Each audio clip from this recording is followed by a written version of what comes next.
সুপ্রিয় ভিউয়ার্স, আন্তর্জাতিক সংবাদে সবাইকে স্বাগত। পুরো মধ্যপ্রাচ্য জুড়ে চলছে একবিংশ শতাব্দীর এক ভয়ানক যুদ্ধ। ইসরায়েল আমেরিকার মোকাবেলায় মধ্যপ্রাচ্যে ইরান গড়ে তুলেছে বিশাল এক প্রক্সি বাহিনী, ইয়েমেনের হুতি আনসারুল্লাহ, ইরাকের ইসলামী রেজিস্ট্যান্স রয়েছে, সিরিয়ায় আসাদ বাহিনী, ফ্রন্টলাইনের যুদ্ধে হিজবুল্লাহ তো রয়েছে। চারদিক থেকে ইসরায়েলকে কঠিন পরীক্ষায় ফেলেছে ইরানের এই প্রক্সি বাহিনী। কি করে সামাল দিবে ইসরায়েল এই বাহিনীকে, জানিয়ে দেব আমাদের হাতে থাকা যুদ্ধের আপডেট সংবাদগুলো। শুরুতেই সংবাদ শিরোনাম। ইসরায়েলি ভূখণ্ডে 26,000 রকেট নিক্ষেপ। আমরা ইসরায়েলকে সামলাতে পারবো না, ইরানকে যুক্তরাষ্ট্রের হুঁশিয়ারি। ইরানের নিরাপত্তা রক্ষায় চীনের পূর্ণ সমর্থন ঘোষণা, অস্ত্র দিচ্ছে ইরানকে চীন। ভারতের এত প্রতিষ্ঠানের উপর কেন হঠাৎ নিষেধাজ্ঞা দিল যুক্তরাষ্ট্র? রাফেলকে টক্কর দিতে পাকিস্তান কিনছে ভয়ঙ্কর যুদ্ধ বিমান। ইরান ইসরায়েল আমেরিকা প্রতিরোধ ফ্রন্টের দাঁত ভাঙা জবাব দিবে ইরান। ইরানের হামলা চালালে ইসরায়েল 2 শহর উড়িয়ে দেওয়ার ঘোষণা, 50,000 যোদ্ধা ঘেরাও তেল আবিব হাইফা শহর। এবং সর্বশেষে জানিয়ে দেব, আল্লাহু আকবার ধ্বনিতে ইরানের পক্ষে যুদ্ধে নেমেছে 50,000 চেচেন যোদ্ধা। এতক্ষণ শুনছিলেন সংবাদ শিরোনাম, এখন বিস্তারিত। তবে অনুরোধ থাকবে এই ভিডিওটিতে একটি লাইক দিন এবং কমেন্টস করে জানিয়ে দিন আপনি কোন জেলা থেকে বা কোথা থেকে আমাদের সাথে যুক্ত রয়েছেন। এবং ইরান ইসরায়েল ফিলিস্তিন লেবানন যুদ্ধের সর্বশেষ গুরুত্বপূর্ণ আপডেট সংবাদ হাতে পেতে চ্যানেলটি সাবস্ক্রাইব করে আমাদের সঙ্গেই থাকুন। ধন্যবাদ। শুরু হয়েছে চারদিক থেকে আক্রমণ, ইসরায়েলি ভূখণ্ডে 26,000 রকেট নিক্ষেপ। অবরুদ্ধ গাজায় 7 বছরের 7 অক্টোবর যুদ্ধ শুরু হওয়ার অবরুদ্ধ গাজায় গত বছরের 7 অক্টোবর যুদ্ধ শুরুর পর থেকে অধিকৃত ফিলিস্তিন ইসরায়েলি ভূখণ্ডে পর্যন্ত 26,000 বেশি রকেট নিক্ষেপ করা হয়েছে। বিষয়টি নিশ্চিত করেছেন ইসরায়েলি চ্যানেল 12 রোববার এক প্রতিবেদনে এই বিষয়টি জানিয়েছেন। এই রকেটগুলো গাজা উপত্যকা, লেবানন, ইরান, ইসরায়েল থেকে নিক্ষেপ করা হয়েছে বলে প্রতিবেদনে উল্লেখ করা হয়েছে। 2023 সালের 7 অক্টোবর হামাসের নজিরবিহীন অভিযানের প্রতিশোধ হিসেবে ইসরায়েল গাজার উপর অবরোধ চাপিয়ে দেয় এবং বর্বর আগ্রাসন শুরু হয়। হামাসের এই অভিযানটি মূলত ফিলিস্তিনদের উপর সংগঠিত ইসরায়েলি শাসনের ধারাবাহিক অত্যাচার প্রতিক্রিয়া হিসেবে পরিচালিত হয়েছে। তবে এই ঘটনার পর থেকে ইসরায়েল গাজায় সম্পূর্ণ অবরোধ করে এবং রীতিমতো গণহত্যা ধ্বংসযজ্ঞ চালায়, যার ফলে এ পর্যন্ত 43,000 বেশি ফিলিস্তিন নিহত এবং 1 লাখেরও বেশি আহত পঙ্গুত্ব হয়েছে, যাদের মধ্যে অধিকাংশ নারী ও শিশু রয়েছে। এছাড়া বসতভিটা হারিয়ে বাস্তুচ্যুত হয়ে জ্বালানি, বিদ্যুৎ খাত, পানির অভাবে অসহায় মানবতার জীবনযাপন করছে গাজার 2 মিলিয়নের বেশি মানুষ। সূত্র মেহের নিউজ। আমরা ইসরায়েলকে সামলাতে পারবো না, ইরানকে যুক্তরাষ্ট্রের হুঁশিয়ারি, যুদ্ধ চলবে। ইরান কি করা বার্তা সতর্ক করল যুক্তরাষ্ট্র। বাইডেন প্রশাসনের পক্ষ থেকে বলা হয়েছে, ইরান যদি পাল্টা হামলা চালায় তাহলে যুক্তরাষ্ট্র ইসরায়েলকে আর আটকাতে পারবে না। এক্সিওসের এক প্রতিবেদনে এ তথ্য জানানো হয়েছে।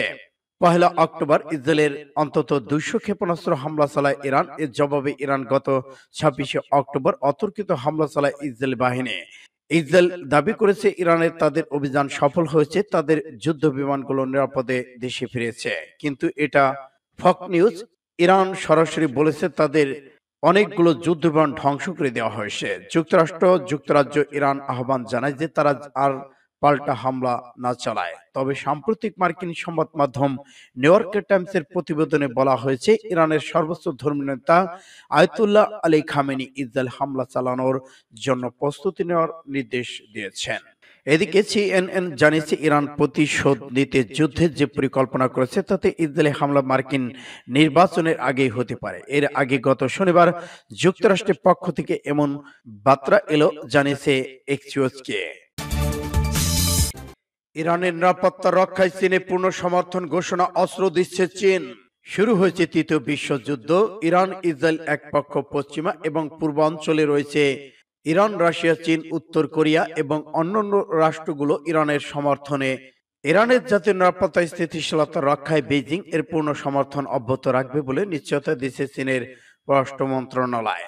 শুক্রবার এক সংবাদ সম্মেলনে চীনা পররাষ্ট্র মন্ত্রণালয়ের মুখপাত্র লিন জিয়ান এই ঘোষণা দিয়েছেন। তিনি রবিবার একই কথা বলেছেন বেলুচিস্তান প্রদেশে ইরানের সীমান্তরক্ষী বাহিনীর সদস্যদের উপর পশ্চিমা সমর্থিত সন্ত্রাসী হামলার নিন্দা জানিয়ে। লিং জিয়ান বলেছেন, চীন সন্ত্রাসী হামলা তীব্র নিন্দা জানায় এবং এসব ধরনের সন্ত্রাসবাদের বিরোধিতা করে। এর জেরে শুক্রবার প্রদেশটি সন্ত্রাস বিরোধী অভিযান শুরু করেছে ইরানের ইসলামী বিপ্লবী গার্ড বাহিনী আর জিসির স্থল বাহিনী। যে অভিযানে 4 সন্ত্রাসী নিহত হয়েছে বলে জানা গেছে। নিহতদের মধ্যে ওই দিনের হামলা জড়িত উল্লেখযোগ্য সদস্য ছিলেন বলে উল্লেখ করা হয়। সূত্র ফাস্ট টুডে। হঠাৎ করে ভারতের এত প্রতিষ্ঠানের উপর কেন হঠাৎ নিষেধাজ্ঞা দিল যুক্তরাষ্ট্র? ইউক্রেনের বিরুদ্ধে যুদ্ধে ব্যবহৃত যেসব পণ্য ভারতীয় সংস্থাগুলো রাশিয়ার রপ্তানি করে আসছে সেগুলো বেশিরভাগই দ্বৈত ব্যবহারের উপযুক্ত। এইসব পণ্য যেন সাধারণ নাগরিক সেবায় ব্যবহার করা যায় তেমনি সামরিক ব্যবহারযোগ্য। সেই সব পণ্য প্রযুক্তির উপর বেশিরভাগই ইলেকট্রনিক্স। বাকি রপ্তানির মধ্যে রয়েছে যুদ্ধ বিমানের যন্ত্রাংশ, অন্যান্য সরঞ্জাম যা সমরাস্ত্র মেরামতের কাজে ব্যবহৃত হয়। যুক্তরাষ্ট্রে বিভিন্ন দেশের 4 শতাধিক সংস্থার উপর নিষেধাজ্ঞা আরোপ করেছে, যাদের মধ্যে ভারতীয় সংস্থায় রয়েছে 19টি। যুক্তরাষ্ট্রের অভিযোগ, এসব সংস্থা রাশিয়াকে সেই সব পণ্য সরবরাহ করেছে যেগুলো যুদ্ধ শান্তি উভয় কাজে লাগে। উপযুক্ত দ্বৈত ব্যবহার এসব পণ্য ইউক্রেনের সঙ্গে রাশিয়া ব্যবহার করেছে। এদিকে দিল্লি ভিত্তিক সংস্থা অ্যাসেটো এভিয়েশনের 2 পরিচালককে যুক্তরাষ্ট্রের নিষেধাজ্ঞার আওতায় এনেছে। তারা হলেন বিবেক কুমার মিত্র, সুধীর কুমার। 4 দিন পর যুক্তরাষ্ট্রের প্রেসিডেন্ট নির্বাচন, তার ঠিক আগে এই নিষেধাজ্ঞা ভারতে এখনো কোনো মন্তব্য করেনি। দ্য ইন্ডিয়ান এক্সপ্রেস জানিয়েছে, যুক্তরাষ্ট্রের সিদ্ধান্ত সম্পর্কে বেশ কিছু প্রশ্ন ভারতের শিল্প বাণিজ্য মন্ত্রণালয়কে পাঠিয়েছিল, কিন্তু তারা কোনো উত্তর দেয়নি। সূত্র ফাস্ট টুডে। এবার ভারতের রাফেলকে টক্কর দিতে পাকিস্তান ভয়ঙ্কর যুদ্ধবিমান নামালো ময়দানে। পাকিস্তান সীমান্তে 25টি যুদ্ধবিমান প্রস্তুত রেখেছে পাকিস্তান। ইতিমধ্যে আরো 50টি F-30 যুদ্ধবিমান করার জন্য চীনকে পরিপত্র জারি করেছেন। পাকিস্তানের রাওয়ালপিন্ডিতে দেশটির স্বরাষ্ট্রমন্ত্রী শেখ রাশিদ সাংবাদিকদের জানান, আগামী বছরের মার্চের 23 তারিখ নাগাদ 25টি জেট টেন্সের যুদ্ধবিমান পাবে পাকিস্তান। বর্তমান 25টি তাদের হাতে রয়েছে। তিনি আরো জানান, ভারতের রাফাল জেটকে টক্কর দিতে চীনের তৈরি অত্যাধুনিক যুদ্ধবিমান সংগ্রহ করে যাচ্ছে পাকিস্তান। এদিকে ভারতীয় সংবাদ মাধ্যম ওরিয়ন দাবি করেছে, ফ্রান্সের তৈরি অত্যাধুনিক যুদ্ধবিমান রাফেলের সাথে প্রতিদ্বন্দ্বিতা করার জন্য চীনা জেটগুলির সক্ষমতা নিয়ে এখনো একটি বড় প্রশ্ন রয়েছে। যদিও চীন পিপলস লিবারেশন আর্মি তাদের বিমান বাহিনীর জন্য পুরো জেট এফ সেই যুদ্ধবিমান প্রতিস্থাপন জেট টেন্সি মাল্টিফ্রন্ট ফাইটার ব্যবহার করে। ওই সামরিক মহড়ায় চীনের তৈরি বেশ কয়েকটি অত্যাধুনিক যুদ্ধবিমান ছিল, যা দেখে পাকিস্তান এগুলো অর্ডার করে এবং তারই 25টি যুদ্ধবিমান পেয়েছে পাকিস্তান। সূত্র ফাস্ট টুডে। ইসরায়েল, আমেরিকা সহ ইরান প্রতিরোধ ফ্রন্টের শত্রুরা দাঁত ভাঙা জবাব পাবে জানালো ইরান। ইসলামী ইরানের সর্বোচ্চ নেতা আয়াতুল্লাহ উজমা খামেনি বলেছেন, মার্কিন সরকার ইহুদিবাদী ইসরায়েল সহ আমাদের শত্রুরা জেনে রাখুন, ইরান প্রতিরোধ ফ্রন্টের মোকাবেলায় তারা যা করছে সুনিশ্চিতভাবে সেসবের দাঁত ভাঙা জবাব দেওয়া হবে। বিশ্বের দাম্ভিক সাম্রাজ্যবাদ বিরোধী সংগ্রামের দিবস তথা ঐতিহাসিক 4 নভেম্বর ফার্সি 13 অবনের প্রাক্কালে আজ সকালে রাজধানী তেহরানে সারাদেশ আসা বিশ্ববিদ্যালয়ের ছাত্র সহ বিভিন্ন পর্যায়ের ছাত্রদের এক সমাবেশে তিনি এই কঠোর হুঁশিয়ারি উচ্চারণ করেছেন। হাজার হাজার ছাত্রী এই সমাবেশের সর্বোচ্চ নেতা বলেছেন, মার্কিন সাম্রাজ্যবাদের সঙ্গে ইরানের জাতি সংগ্রাম, আমাদের প্রিয় জাতি, আমাদের দেশ উপর মার্কিন সরকারের অবিচারপূর্ণ নির্লজ্জ আধিপত্যকামিতা থেকে উদ্ভূত। তিনি এ প্রসঙ্গে কোন লেখক ইতিহাস লিখতে গিয়ে যখন এ কথা বলেন যে ইরান মার্কিন সরকার বিরুদ্ধ শুরু করে 1979 সালের 4 নভেম্বর ফার্সি 1358 13 অব তারিখ থেকে তাদের এই বক্তব্য বাস্তবতা সম্পর্কে বিভ্রান্তিকর। সূত্র আরব নিউজের। এবার ইসরায়েলের 2 শহর হামলা করে উড়িয়ে দিল ইরান। ইরানি হামলা চালালে ইসরায়েলের 2 শহর উড়িয়ে দেওয়ার ঘোষণা দিয়েছিল রাইসি। সেই ঘোষণার প্রেক্ষিতে রাতেই ইসরায়েলে 2 শহরে হামলা চালিয়েছে ইরান। হামলা চালালে কিংবা কোনো সামরিক পদক্ষেপ নিতে ইসরায়েল তেল আবিব হাইফা শহরকে ঘিরে ফেলেছে 50,000 এলিট যোদ্ধা। সম্প্রতি ইরানের জাতীয় সেনা দিবস অনুষ্ঠানে এই হুঁশিয়ারি উচ্চারণ করেছেন নতুন প্রেসিডেন্ট। এছাড়া মধ্যপ্রাচ্য থেকে মার্কিন সেনাবাহিনীকে সরে যাওয়ার আহ্বান জানিয়েছিল। সেখান থেকে ইরান সেনাবাহিনীকে দ্রুত প্রস্থানের জন্য হুঁশিয়ারি উচ্চারণ করেছেন। এদিকে সামরিক পারমাণবিক অবকাঠামোকে লক্ষ্য করে একাধিক হামলার ঘটনায় উত্তেজনা বেড়েছে তেল আবিবের মধ্যে। এই হামলার জন্য ইসরায়েলকে দায়ী করেছে ইরান। এর হামলার জবাবে পাল্টা হামলা চালানোর হুঁশিয়ারি দিয়েছে দেশটির প্রেসিডেন্ট। আল্লাহু আকবার ধ্বনিতে ইরানের পক্ষে যুদ্ধে নামছে 1,00,000 সেনা। এবার আল্লাহু আকবার ধ্বনিতে ইরানের পক্ষে যুদ্ধে নেমেছে 1,00,000 রাশিয়া চেচেন সেনা। রাশিয়ার প্রেসিডেন্ট ভ্লাদিমির পুতিনের বন্ধু চেচেন রিপাবলিকান প্রধান রমজান কাদিরভ চলমান ইসরায়েল হামাস সংঘাত নিয়ে মুখ খুলেছেন।